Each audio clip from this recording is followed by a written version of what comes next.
ఓం శ్రీ సాయిరామ్. 1970 సంవత్సరం మే నెల సనాతన సారథిలో భగవాన్ శ్రీ సత్యసాయి బాబా వారి రచింపబడిన రామకథ రసవాహినిలోని కొంత భాగం తెలుసుకుందాం. సాయిరామ్. దశరథుడు కులగురువు వశిష్ఠుల వారిని రప్పించి అతని సలహాను అనుసరించి ఉద్దండుడైన సిద్ధాంతిని పిలిపించి జాతకములు రాయించను.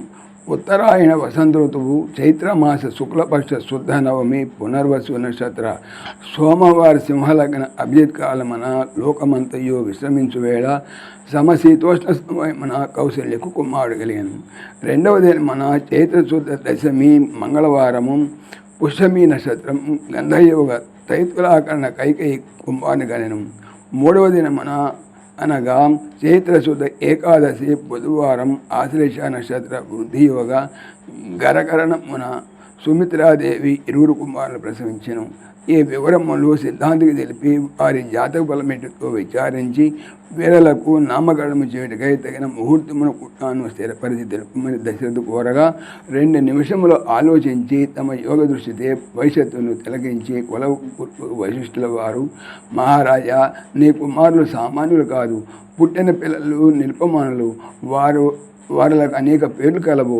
వారు నిజముగా మానవ మాతులు కారు, మానవాకారం ధరించిన దేవతా అంశములు, దివ్యమూర్తులు. ఇది ప్రజల భాగ్యమనే చెప్పవచ్చును. ఇట్టి పవిత్ర పురుషులకు నామకరణము కావించుట నా భాగ్యమని భావించున్నాను. తల్లులు వేరైనను తండ్రి ఒకటే చేత కౌసల్యాదేవి ప్రసవముతోనే పురుడు అందరికీ ప్రారంభమైనది.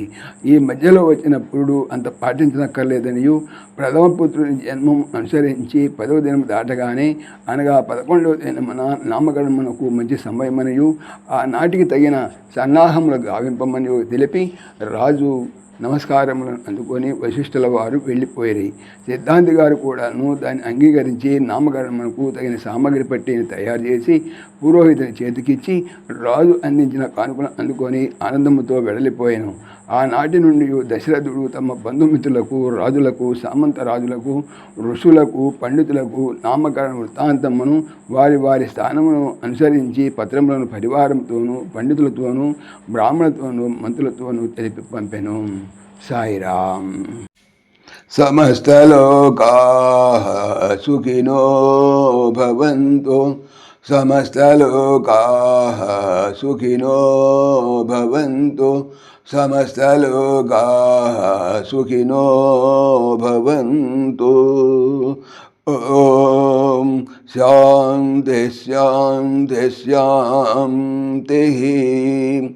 జై బోలో భగవాన్ శ్రీ సత్య సాయి బాబాజీ కీ జై. సర్వం సాయీశ్వరార్పణమస్తు. ఆత్మీయులకు మనవి, ఈ ఛానల్తో పాటుగా లెరన్ భగవద్గీత, లైవ్ గీత అనేటువంటి భగవద్గీత ఛానల్ మరియు భక్తి పరిమళ టీకా భాగవతం అనే భాగవత మరో ఛానల్ను స్వామి నా చేత చేయిస్తున్నారు అని తెలుపుతున్నాను. వీటికి సంబంధించిన లింక్స్ డిస్క్రిప్షన్లో చూడవచ్చు. సాయిరామ్.